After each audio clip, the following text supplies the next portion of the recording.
In Annie Eastneen's final unexpurgated diary, A Joyous Transformation, there's a detailed account of what would be her final trip abroad to her beloved Paris, where she'd been invited to promote the publication of the 5th volume of her popular diary.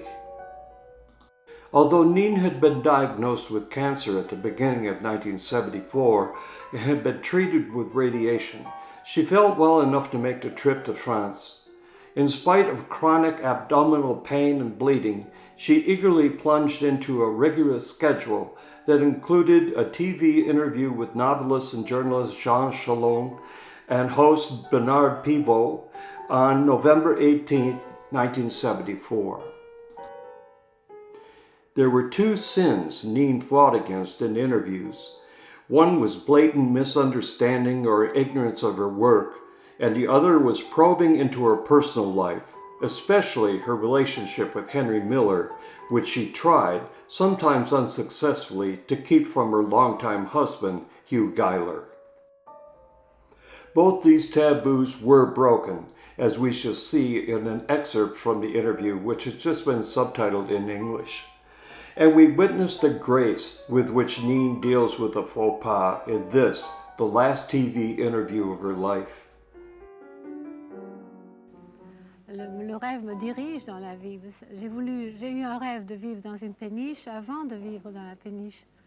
Oui, vous avez vécu sur une péniche oui. sur la Seine. Mais ça a commencé par un rêve. Vous aviez Michel Simon comme voisin, je crois. Non, c'était sa péniche que j'ai voisée. Ah, c'est sa péniche que vous aviez occupée. Oui. Non, ça a commencé par un rêve. J'ai visité la maison de Maupassant. Et il y avait un bateau que la tempête avait amené dans le jardin. Et ça m'a donné l'idée que j'aimerais bien vivre dans un bateau. Alors j'ai rêvé, puis je suis arrivée à Paris. J'ai toujours fait le rêve, une espèce de guide comme ça, qui m'a guidée vers la chose que je voulais. Alors Michel Simon avait annoncé qu'il ne pouvait pas habiter la péniche qu'il avait construite parce qu'il avait des singes, et les singes s'enfuyaient sur les quais. Alors il l'a loué. On a quand même l'impression à lire tout ce journal que c'est une espèce de vie rêvée. Par exemple, dans le 5e volume, il y a toute la période mexicaine qu'on retrouve transposée, enfin presque page pour page, dans vos deux romans, dans Collage et dans la séduction du Minotaure. Et c'est une vie enfin très poétique, et dans la façon dont vous vous habillez. Il n'y a qu'une chose qui est très réelle, c'est que vous mangez des haricots noirs. Mais à part les haricots noirs, tout le reste est absolument très rêvé, presque à la limite de l'irréel. Mais Anaïs Nin, vous avez une vie, comment dirais-je, très dévergondée, très fantasque. C'est vrai. C'est pas tout à fait le mot. Alors quel mot vous employez? Fantasque, si vous voulez. Fantasque, oui. Est-ce que c'est vous l'héroïne du livre de Miller sur Clichy? Oh non. C'est pas vous? Non. Mais est-ce que, à un certain moment, vous dites dans votre journal que vous êtes, je ne sais plus, c'est pas la citation exacte, vous êtes libéré de Miller? On a l'impression que... On se libère de toutes les amitiés. Les amitiés durent un certain temps, et puis après on change de nature, on change de caractère, on change de direction.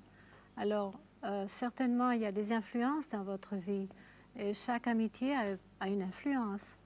Et celle-là, après un moment donné, quand on s'était donné tout ce qu'on savait, tout ce qu'on avait à se donner, on a passé à d'autres amitiés.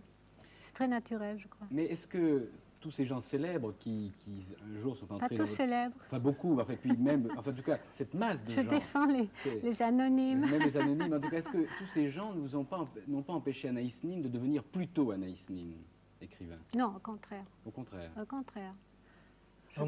Je suis de l'avis de Bernard Pivot. Je crois que vous vous êtes beaucoup trop occupé des autres. Et au fond, quand vous étiez à New York, justement, en train d'imprimer vos livres parce que les éditeurs n'en voulaient pas, eh bien, enfin, je veux dire, vous avez quand même perdu pas mal de temps. Oui, pardon de dire ça, mais enfin, vous avez perdu beaucoup de temps avec peut-être des gens qui n'en valaient pas tellement la peine. Ils sont toujours dans le journal, ça fait... Ils sont dans le journal. Enfin, là, il y a aussi, vous avez une passion pour les êtres absolument infatigables, enfin, qui est très méritoire. Mais je crois effectivement que si vous avez tardé à devenir très célèbre, c'est parce que justement, d'ailleurs, dans le 5e volume, vous dites « j'aurais voulu être une sainte ». Mais je crois que justement, par moments, vous avez fait preuve d'une abnégation qui a fini par vous coûter cher. Qu'est-ce qui a eu le plus d'influence sur votre vie? Est-ce que c'est votre cœur ou votre tête? J'essaye de les marier. J'essaye toujours que l'intelligence et le cœur soient ensemble, mais je préfère sentir quelque chose que d'avoir des idées. Enfin, je préfère la vie des émotions, des sentiments humains que la vie intellectuelle pure.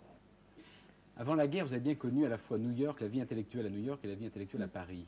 Qu'est-ce qui vous plaisait le plus à ce moment-là? Qu'est-ce qui vous fascinait? Je crois toujours que les racines de l'écrivain, mes racines comme écrivain, sont ici en France. Et que l'expérience américaine, ça a été autre chose. Ça a été alors moi qui a élevé peut-être une génération d'Américains tout neufs, très différents. Et j'ai joué un rôle dans ce changement de la jeunesse. Et ça, j'aime bien aussi. C'est comme d'avoir aidé ou encouragé les artistes. J'ai encouragé la jeunesse à devenir plus sensible. Mais vous vous êtes aussi beaucoup amusé, parce qu'on parle enfant dit la Sainte chez Razad et tout ça. Oui, mais il y a eu quand même, dans le 5e volume, il y a le récit d'une fête chez Kenneth Anger que j'aimerais beaucoup que vous racontiez. Où le thème était, je crois, c'était un bal où chacun venait avec sa folie. Et vous, quelle était votre folie? Nous avons eu un moment, ce que j'appelais notre période de Fellini. Alors on avait fait une mascarade, il fallait venir habillé en sa folie. Et c'est à ce moment-là que je me sentais encore un peu emprisonnée dans la vie. Alors je suis arrivée avec ma tête dans une cage d'oiseaux. J'avais mis ma tête dans la cage. Et alors de la cage sortaient des bandes d'écriture, enfin des choses que j'avais écrites. Et ça, c'était ma façon de m'évader de la cage. Et alors, tous les personnages de cette mascarade, enfin, Kenneth Anger, que vous connaissez peut-être comme cinéaste, il a fait un film. Parce qu'il dit que ça l'a amusé. Mais comme vous étiez à Paris, vous avez subi l'influence des surréalistes? Oh, beaucoup. Oui.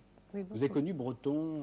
Je les ai connus, mais comme j'écrivais en anglais, on n'était pas exactement très près, et puis il était un petit peu dogmatique. Je ne suis pas très... c'est pas le dogme du surréalisme qui m'a intéressée, mais tous les livres qu'on faisait à ce moment-là, ça a été une grande influence. Puis alors j'ai essayé de le transporter à l'Amérique. Et pour vous, écrire, au fond, c'était un échange de culture pour moi. C'était d'apporter les choses que j'avais apprises ici, là-bas. Et ce que j'ai appris là-bas, je le ramène aussi. Écrire pour vous, Anaïs Nin, c'est quoi? C'est tout. C'est toute ma vie. Je dis toujours, c'est surtout d'apprendre à parler avec les autres. On s'enseigne à soi-même à parler quand on écrit, pour pouvoir bien parler avec les autres profondément. Et aussi, c'est le portrait des choses que vous ne voulez pas perdre. Je ne crois pas beaucoup à la mémoire. Alors j'aime conserver tout ce que j'aime, c'est écrire. Je n'arrête jamais, je ne peux pas m'arrêter.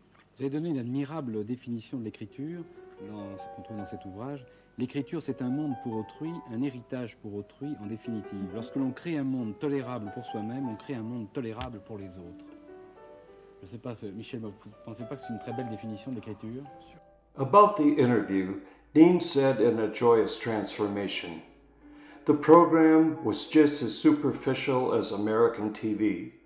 I was subjected to Jean Chalon vagaries. I was unhappy, but at least my naturalness and sincerity came through." This concludes part 1 of Nin's final trip to Paris. Stay tuned for part 2.